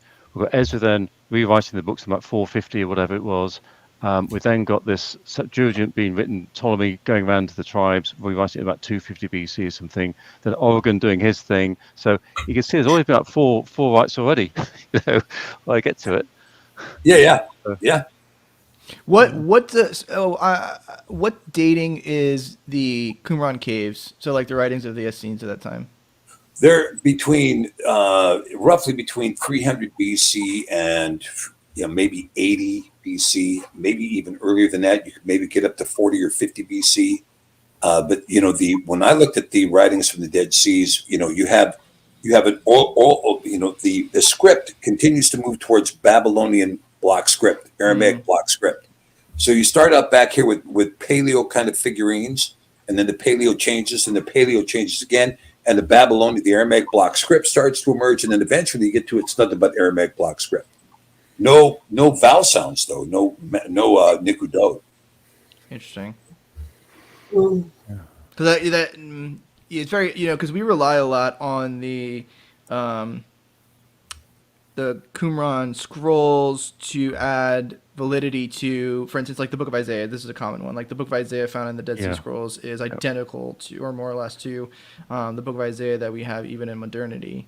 And so with that area potentially being Hellenized around the same time that we see these scrolls being produced, not that I'm raising doubt per se, but it just makes it creates an interesting sort of historical conundrum. It's a dynamic, isn't it? And it's something you've got to be careful of. And I think as we go further forward, you'll see more of this, but it is heartening to see that Isaiah hadn't changed. I think one of the Enoch was one of those as well. Jubilees was in there. Yeah. So there's a few of those classic, great books, which have transited 2,000 years, and remarkably, they haven't been changed. Yeah. which is amazing. Just flip to the next page. So at this point, we've had the northern kingdoms, the Samaritans effectively be populated from Babylon and converted. So, okay. Now we've had the southern side, and the rest of it Hellenized, and now we're going to see the conversion. All right. So 166 BC, Matthias campaign. Okay, this is 1 Maccabees 2:42 to 46. Then came down to him a company of Hasidians, who were mighty men of Yasharel, even all such were voluntarily devoted unto the Torah. Also, all they that fled for persecution joined themselves unto them, and were the stay unto them. So they joined their forces and smote sinful men in their anger, and wicked men in their wrath. But the rest fled to the heathen for help. Then Metiyahu, and his friends went about and pulled down the altars, and what children whatsoever they found within the coast of Yasharel uncircumcised, those they circumcised valiantly. So at that point, we can see there's a wave of forced circumcision of children.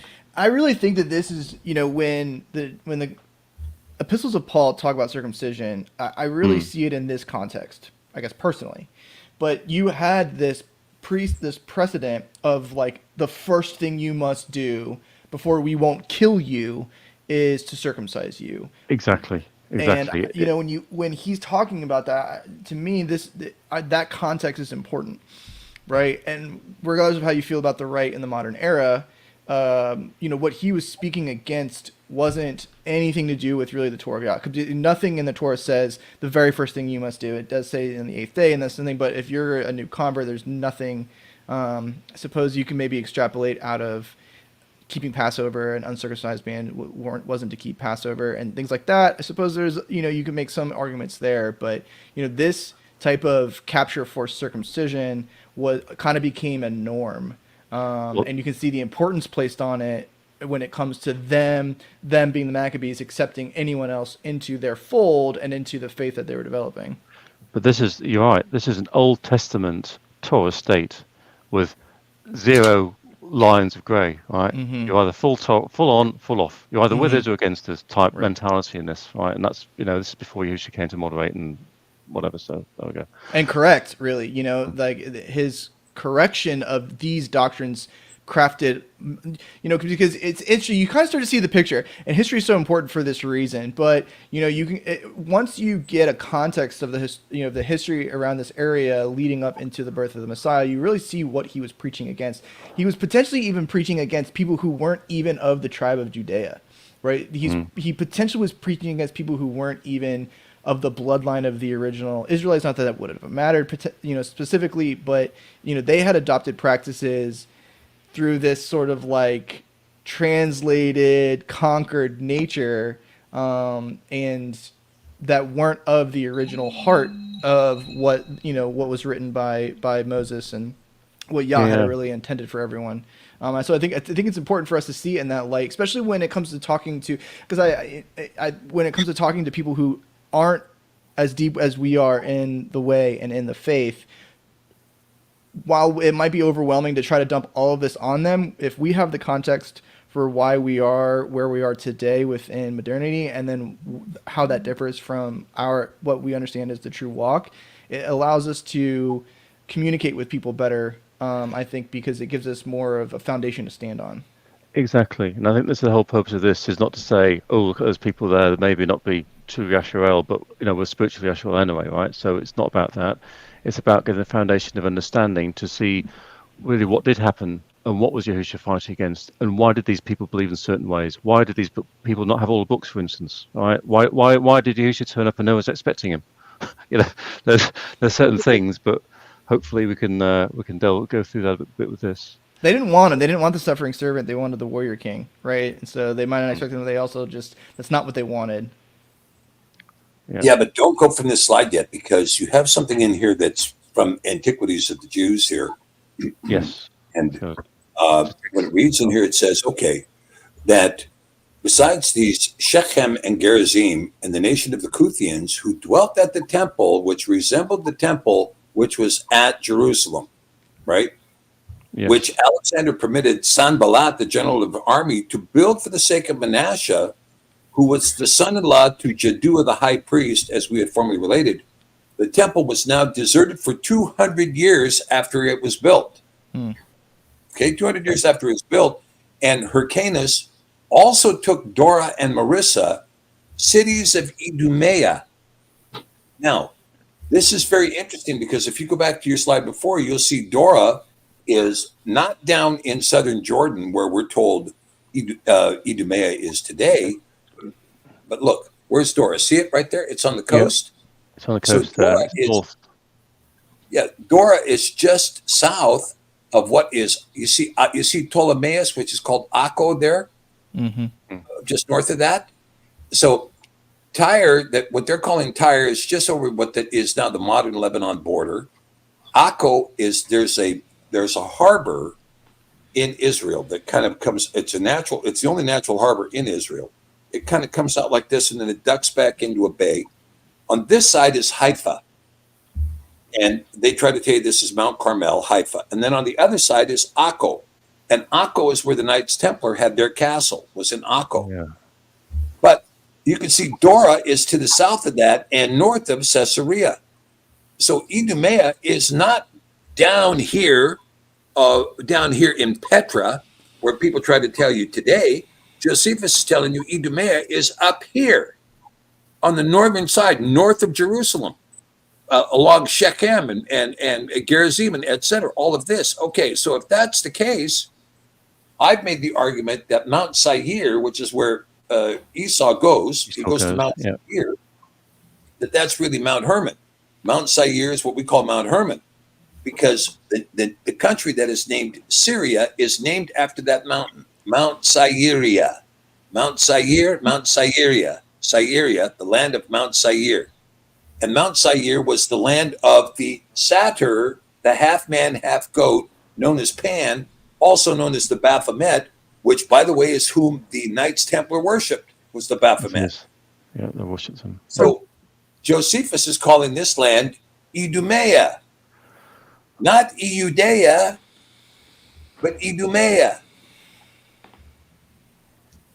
Important point. And it's interesting that that's another dig, right?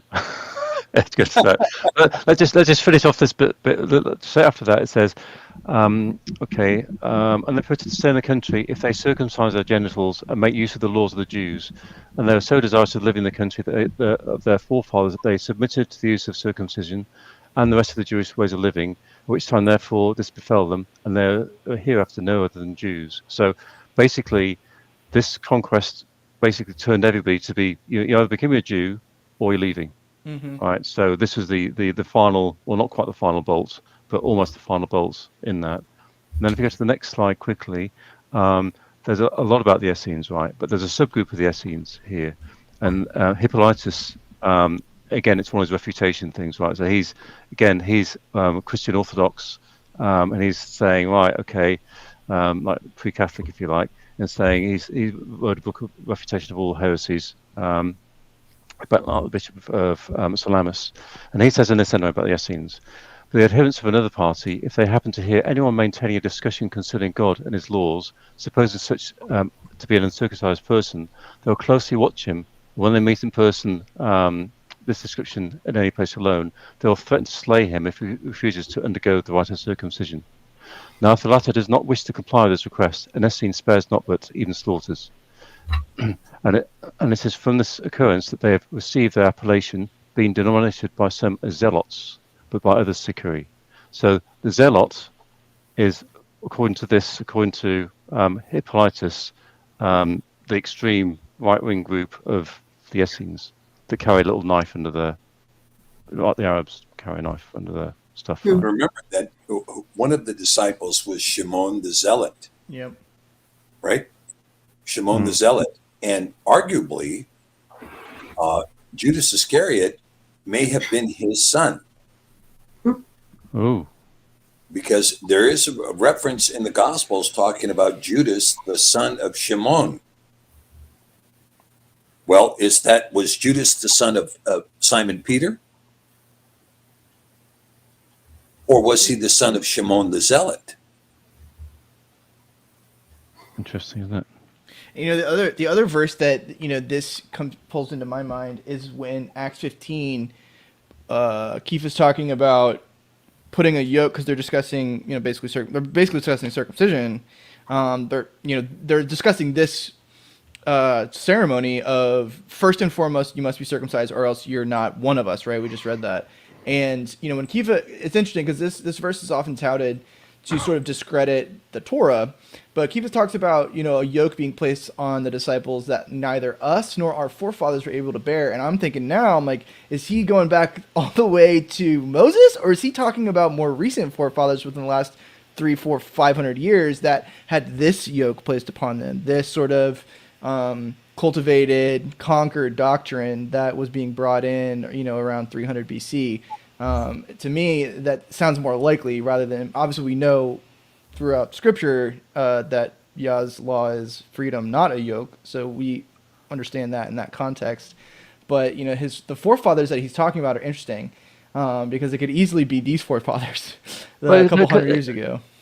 Yeah, and that's the whole thing, right? You got to imagine, we're trying to paint some color into this so that we can understand what was arising at that time. We see a lot of scriptures and we think, oh well, we measure it to our modern standards, not to this stuff.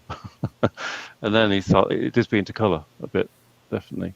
Well, because we have 6,000 years of mankind in our hands reading scripture, right? And so with it's easy for us to go back as far as we need to in the context of certain verses in order for them to make sense for a doctrine that we're trying to that someone else is distilling to us or that we're trying to understand. But this history is important. I think this history is very important for us as we read the gospel accounts and the epistles, because this was really the world that they were dealing with, right? The world that Moses had inherited and the world that Joshua had inherited was thousands of years removed from the world that these first century disciples inherited. And so when they're speaking about certain subjects, it's probably far more likely that they're talking about this is the context rather than the other 4,000 years of 3,000 years of history that we have before us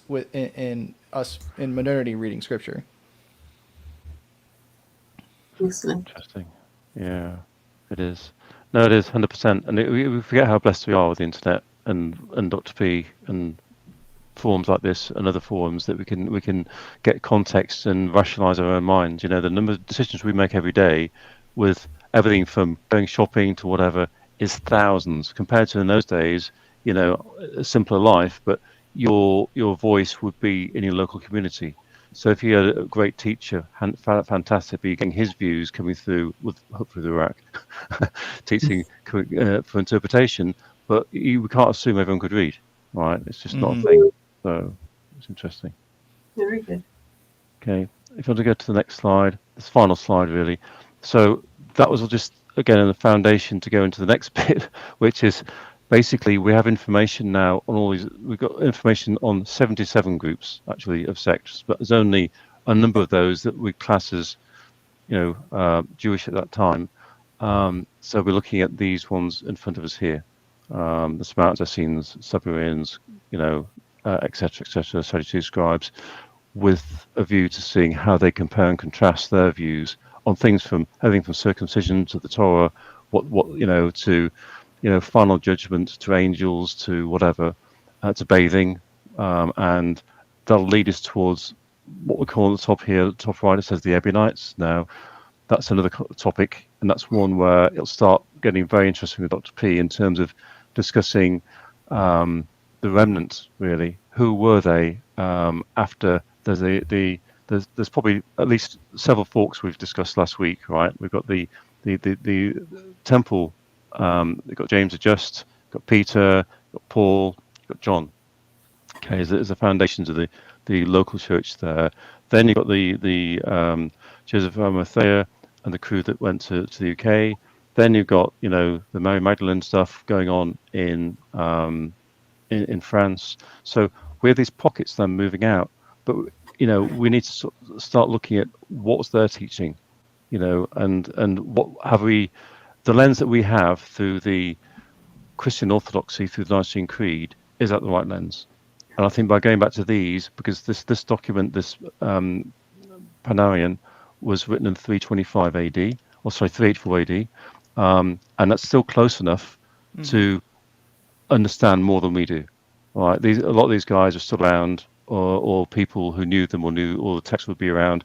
He was in a prime position as being a bishop in the Catholic government, as it were, to have all the information he needs. Right? So we'll be using that. Yeah, really a good point, John, when you talk about is the Nicene Creed. I was just looking at the Westminster Confession today, which is a very interesting discussion concerning the Nicene Creed. I mean, you have many of those aspects of the Nicene Creed present in the Westminster Confession. And is that a correct recitation of what the teaching was? That's a real question. And when you look at the Ebionites, there's, I don't know if you recall this, but there was for a long time, there was a floating document out there called the Humane Gospel of the Essenes. Mm-hmm. And this gospel essentially denied the virgin birth and also was a pro-vegetarian gospel. It was very, opposed to the idea of eating any meat whatsoever. So it's called the Humane Gospel of the Essenes. But it's a later date, and it may have been an Ebionite doctrine. And you recall Paul talks about this, about the Ebionites being vegetarians, and about how they were too weak to eat meat. I don't know. He was not, he was not very kind to the vegetarian, to the vegan class. But nonetheless, there is a discussion about that in the text. And when you see all these ideas of, for instance, it was a scribe that Mashiach called into being one of the disciples. He called the scribe in, right? And he called a couple of zealots in, and he called the sons of thunder in, and he called a couple of Herodians in. I mean, Peter was a Herodian. He was married to a Herodian, and so he was calling these people into this discipleship. And so they were not just like, oh, gee, I can only go to, people that are circumcised from the house of Judah to be my disciples. He was calling them in a broad-based spectrum of people. And if you recall, Peter's native tongue was not Aramaic, it was not Greek, it was not Hebrew, it was Galilean. It was Galilean. He spoke Galilean. And so you had, when these people are being called in, it's very, very interesting that how he would combine this group of 12 into a body of disciples. And it also an indication of the entire thinking. And one last thing I want to leave at this point too is that keep in mind this, that irrespective of whether you're talking the second or third temple at the time of Herod, neither temple had the Ark of the Covenant. Right. Neither temple had the Ark of the Covenant. And so as a consequence, there was no judgment if a non-Levite entered into the Holy of Holies, because he wasn't entering into a place where the Ark of the Covenant was present. He was just going behind a curtain into another place, into a different place. And so this allowed for usurpers to occupy these posts. And so when you see the Pharisees or Sadducees or the Sanhedrin or whoever it is we're talking about, Herod was able to manipulate those people. I mean, look, we even see it in Britain, John. When you talk about the Archbishop of Canterbury, right? Is that a political post or is that a political post? Right? You remember Thomas Becket, who held that post, who was killed by the king. Yeah, right? exactly. In Canterbury, yeah. Yeah, and so, the Archbishop of Canterbury is very definitely a political post, and as is the Archbishop of Exeter, same thing. Exeter's a political post. Miles Coverdale held that position for a while as a result of him publishing the Bible. And so you can see that it was very possible for Herod to say, I want my guy in as high priest. I want Caiaphas in there as high priest. He's my guy. Edomite.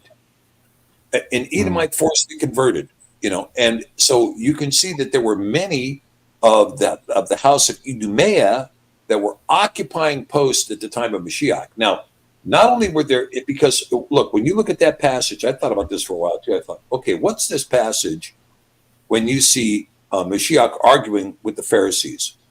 And he says, and they say, our father was Abraham.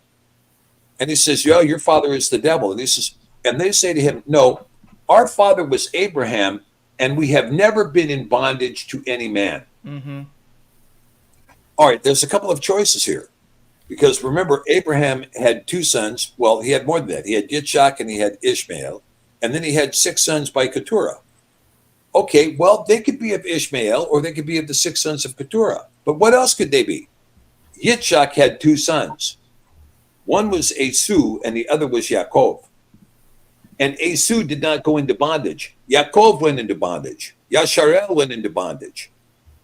Esau did not go into bondage. So they could very well be telling the Mashiach, look, we are children of Abraham through Yitzchak and Esau. We're children of Abraham through Yitzchak and Esau, and we've never been in bondage to any man. Boom. That's what it says in the Gospels. I'm not making that up. That's what it says in the Gospels. So it's very possible that when he was arguing with the Pharisees, he was arguing with the house of Esau. Mm-hmm. Yes. Yeah. And I think, as we go on to the next stage, there's other things jump out, and it gets quite interesting. And I think having, as you said, 6,000 years of information behind us, a lot more than the Bishop of Salamis had, but he was more current. It wasn't a cold case for him, but it's still alive, right? He had still people around to talk to. So we need to get a balance with everything, but also look at the politics of it. So the Bishop of Salamis wrote a lot of things, and the one sect that Josephus talks about a lot, and so do the other boys at that time, as the Essenes. Whereas the Bishop of Salamis minoritized them and puts like one-liner in for them. So I think he's done it on purpose because he doesn't want to talk about them. Because if you look at Qumran, right, there's not a stone left. That's not an accident. There's no village there. There's nothing. Everything is hidden. They want to wipe the. It was so. It's like the A-bombs hit it or something. So there's something going on there. So the Essenes is a big cover-up somewhere with them, I believe. Well, when you talk about that, there are people who believe that Qumran was actually called Damascus. It was the original Damascus. This is where Paul went to persecute people. He went down to Damascus, which we call it Qumran. And the Isaiah prophecy is, Damascus is a ruinous heap. Well, if you go down to Qumran, it was a ruinous heap. I mean, they're now rebuilding it. They're putting all the rocks back up.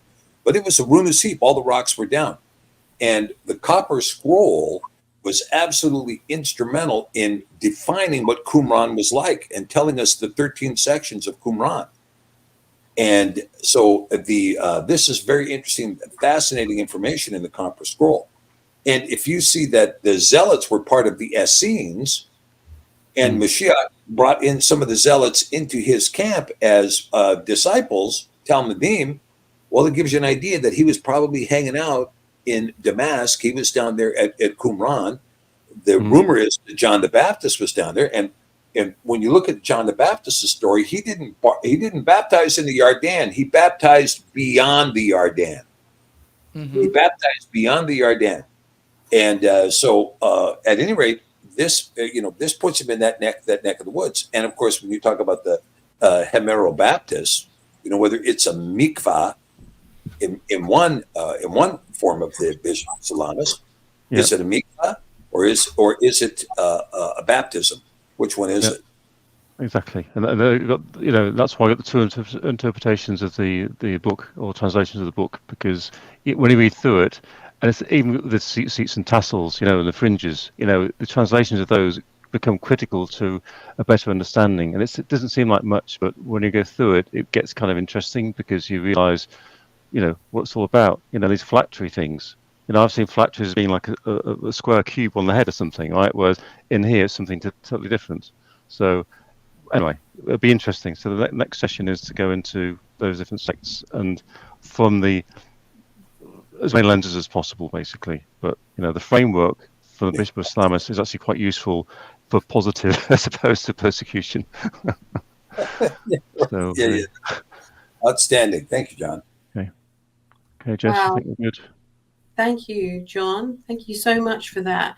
What I find amazing is Stephen doesn't get to see these notes hardly, or he does, but very quickly because he's so busy. And he just gives meat to everything. Through your really good as well. Hold it back. Jumps ahead. You can look at the connection. Where is this memory coming from? It was so deep. It was so much in there.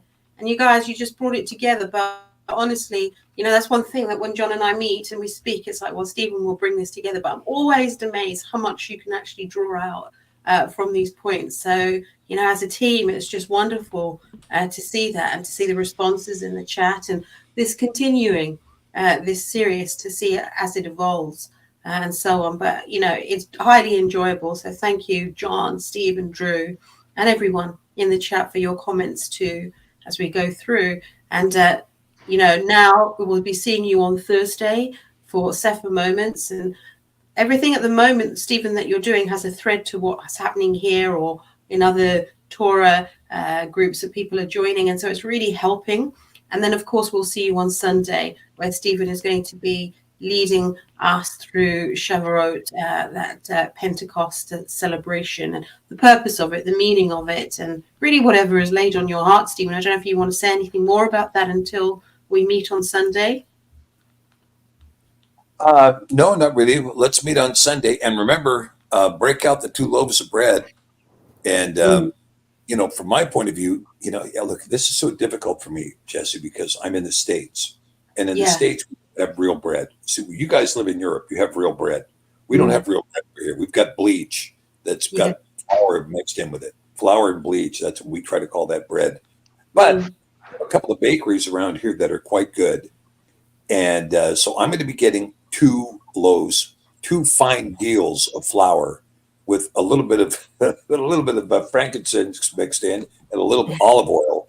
And I'm going to end up with a couple of very good loaves of bread for Shavuot. Remember, it's a 2 loaf wave offering for Shavuot. So get that part right, okay?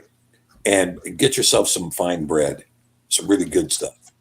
And well, this is a wonderful feast day because historically this was when Yah gave Moses the 2 tablets, and this is also when the Ruach descended upon the early believers after the resurrection. And so this is a special one. It's a short one compared to the unleavened bread feast and Sukkot, but there's a ton, and you're going to go into this on Sunday, I'm sure. So just preempting that a little bit, but there's a ton of spiritual significance to this date. So I'm really looking forward to it. You're so right, and the thing is, you can't go over the facts enough because there are so many people new.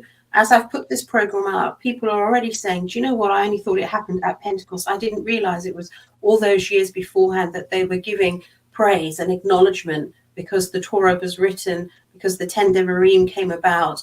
It wasn't just in honor of Yahusha on that day in the upper room, but that's Christianity. That's where it starts and then continues, So you can really give context and it wouldn't be too much because this is new for so many. Some people have said that they're in Torah for 5 to 8 years and they still don't get these things. They don't understand it. So it's really an opportunity to be as basic from milk, meat going upwards to give context to the whole different community that are joining. Many, as I said, this will be their first time online or in person. So it's a huge thing. So that's a real privilege to be able to facilitate this and for you to be able to just speak it into their lives from their altars in their homes. It's going to be really special. Yeah, and we should never feel bad about our lack of knowledge in the walk. In Yah's theocracy that he set up, he appointed an entire family's full-time job to do this, right? So they had Levites who did nothing else but serve Yah, serve the temple, and educate the other 11 tribes on these sorts of matters. And so there were thousands of them, right? You retired at 50, I think. You started at 20, and it was their full-time job. So we're playing catch up. We're doing our best we can in diaspora, but you're going to spend a whole lifetime. We're all going to spend our whole lifetimes, trying to understand Yah's words and his, the majesty that comes with his feasts and his timings and that kind of stuff. And so we hopefully we'll play quick catch up when we all get to the kingdom. But until then, we don't have the luxury of hundreds of thousands, tens of thousands of Levites dedicated to his service at the moment. Yeah, that's a big responsibility. Wow. Yeah. But it is a thing of beauty, and Shavuot is a very interesting feast in respect of, I think it's a marker. For instance, did you know that the nation of Israel was created on Shavuot, May 14th, 1948? Made the Declaration of Independence on Shavuot. And Shavuot also was immediately following the 6-Day War. Excuse me, it was immediately preceded the 6-Day War. Right. And there's a lot of Yah's judgment that happens around Shavuot. And so as everybody's waiting for the fall feast, Mashiach to fulfill, Yom Teruah and Yom Kippur and Tabernacles. But they forget about Shavuot, and they forget about how much Shavuot is tied to, very much is tied to the whole idea of what's happening. I mean, we could go long on Shavuot. I mean, for instance, Daniel 9:24, right? There are 7 prophecies that are contained in Daniel 9:24. 7 prophecies, and each one of those is a prophecy that may have been realized in the 7 weeks leading up in the counting of the Omer, taking us to Shavuot, right? Each one of those 7 prophecies. If you go back and read Daniel 9:24, you'll see what I'm saying. At the end of that is the prophecy and the anointing of the Holy of Holies.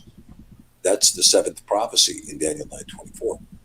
And so, when you see these kinds of things, we can begin to see the 7-fold doctrine of his whole creation. I mean, like I said, we could go on and on and on and on, because this is the 7-week feast, and it is reflective of the 7-fold, the 7-fold doctrine of all of creation.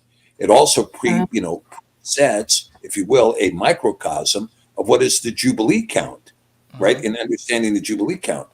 And I mean, there's a whole, okay, you're getting me started here, Jessica. So listen, make sure that you point me down these rabbit trails when we meet next Sunday, because I've got all the time in the world, and we can go down these trails, and I can show you some things that I think will be absolutely, really kind of mind-boggling when you come to see, the idea of 7 sevens and all that's involved. I mean, there is, well, I'm getting excited just thinking about it. I'm getting inspired here thinking about it. To have the Hapitaki code in this, everything else that you said, so much of this is just mind-blowing. So you have to go through it. That this is the beauty of that goodness. What has been hidden from us is, it never ends, does it, guys? It's just never ending. No, and it was hidden from us. It was hidden from us in order to control us. Yeah. Give them as much as we need to give them, so that we can hook them in hook, line, and sinker, and then, weaponize communion, and weaponize eternal life, and weaponize the doctrine of the Nicolaitans, and then hold these people in control. And for us to say, well, we're breaking out. We're not really breaking out. We're just trying to discover the ancient faith. So I had somebody call me and say, they wrote me and said, well, you're a revisionist. Well, I'm not a revisionist. I'm not a revisionist. I'm a restorationist. And there's a difference between being a revisionist and a restorationist. I'm not trying to revise anything. I'm just trying to restore what was actually there, and to restore it without the manipulation of Constantine's wife and mother, Helen, or without Constantine's, half-baked idea of what the faith was, while he was exalting himself as God, or, what some pope thought who had only half the information, or what Eusebius thought in creating a doctrine that was going to allow Rome to control after the empire fell. All of that happened around the same time, right? And so, when you look at this stuff, all right, so, but I do not care for the term that I'm a revisionist. I'm not revising anything. We're just trying to restore what was there. That's all. It's a difference between a restorationist and a revisionist, okay? Excellent point. Wow. Well, I think we're going to have to leave it there, otherwise we're going to go into another rabbit hole and more discussions. It's 2 hours in. John, I do want to thank you. This man, he spends his Sabbath, his Shabbat, his rest, his intense study in here, and that really just gives him the rest. He's trying to squeeze it in between the work. Sometimes he's driving and so on, and he's talking out his thoughts and how he's going to structure this, and if this is the right way to go, and so on. He puts everything into it. And then when it's brought here, just between everyone, it's just wonderful. So thank you so much. I want to bless you and leave you. We will see you, some of you in the academy classes with Stephen. Otherwise, it will be Thursday, Sefer Moments, and then the Sunday. So you're blessed and you take care. You're a special bunch of people to us. And we always remember you ahead and after these programs. So take care, guys. Bye-bye. Shalom. Shalom.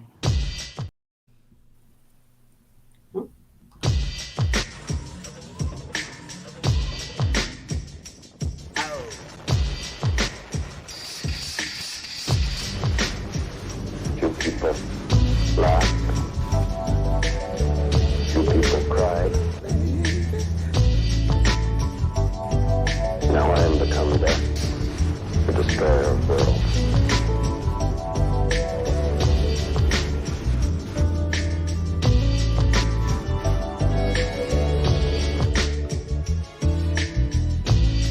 seen a blind man cross the road trying to make the other side?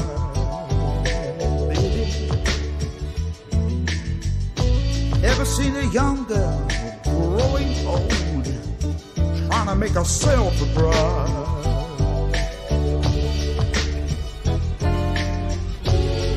So what becomes of you, my love? Now I am become death, the destroyer of worlds.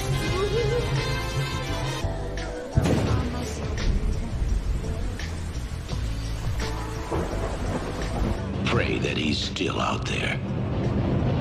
Somewhere.